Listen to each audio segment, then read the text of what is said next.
Assalamualaikum. Kali ini kita akan membahas tentang enterprise value to EBITDA. Ada beberapa catatan awal di sini.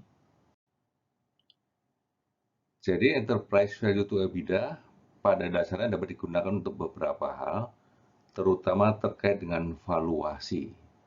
Misalnya pertama adalah menentukan nilai dari sebuah perusahaan, membandingkan nilai antar perusahaan atau relative valuation, menghitung terminal value dalam konteks tertentu pada model discounted cash flow, dan yang terakhir dapat digunakan untuk bernegosiasi dalam proses akuisisi.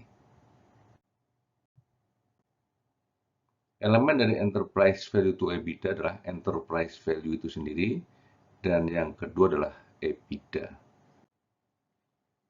Jadi enterprise value di sini adalah market value dari ekuitas ditambah dengan net debt. Net debt adalah jumlah seluruh utang dikurangi dengan total cash. Kemudian EBITDA itu sendiri adalah earning before interest, tax, depreciation, dan amortization. Kita akan melihat elemen dari rasio enterprise value to EBITDA. Kita mulai dari posisi dari aset yang terdiri dari cash dan non-cash aset. Sementara pada sisi kanan atau financing terdapat debt dan equities. Kalau kita ringkas, cash ini kita kurangkan terhadap utang atau debt, maka akan menjadi net debt. Jadi net debt adalah jumlah seluruh debt dikurangi dengan cash. Jadi inilah ringkasnya, enterprise value sama dengan net debt ditambah dengan market value dari ekuitas. Market value itu sendiri terdiri dari jumlah lembar saham dikalikan harga pasar per lembarnya pada waktu tertentu. Jadi untuk perusahaan publik saja.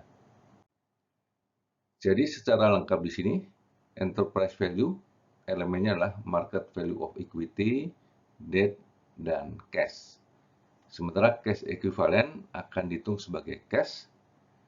Cash yang ada diasumsikan digunakan untuk membayar utang. Sehingga di sini kenapa rumusnya net debt? Karena utangnya dikurangi dengan jumlah cash yang ada. Kemudian pro dan kontra tentang enterprise value to EBITDA. Yang pertama tentang pro-nya dulu.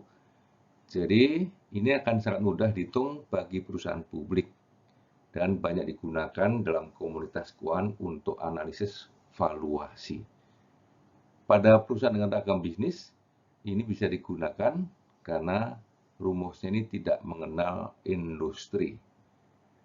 Sementara penggunaannya di sini adalah cocok untuk perusahaan sudah stabil dan mature, di mana unsur capex ini tidak dominan. Pada sisi cons atau kontra di sini ada beberapa yang perlu dicatat. Pertama, pada dasarnya model ini tidak menggantikan model discounted cash flow.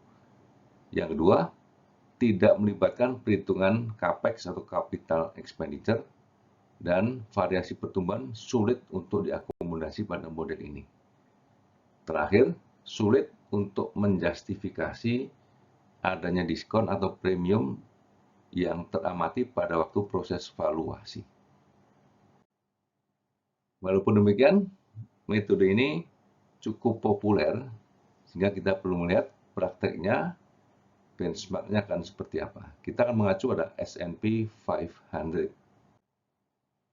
Jadi, data historis dari S&P 500 menunjukkan bahwa rasio enterprise value to EBITDA di sini adalah antara 11 sampai dengan 16. Tetapi pada Desember 21, rasio ini adalah 17,12, lebih tinggi dari pengamatan sebelumnya. Dan yang terakhir, untuk rasio di bawah 10, dianggap rasio tersebut cukup sehat. Ini adalah pendapat dari para analis dan investor. Baik, demikian. Semoga bermanfaat. Wassalamualaikum warahmatullahi wabarakatuh. warahmatullahi wabarakatuh.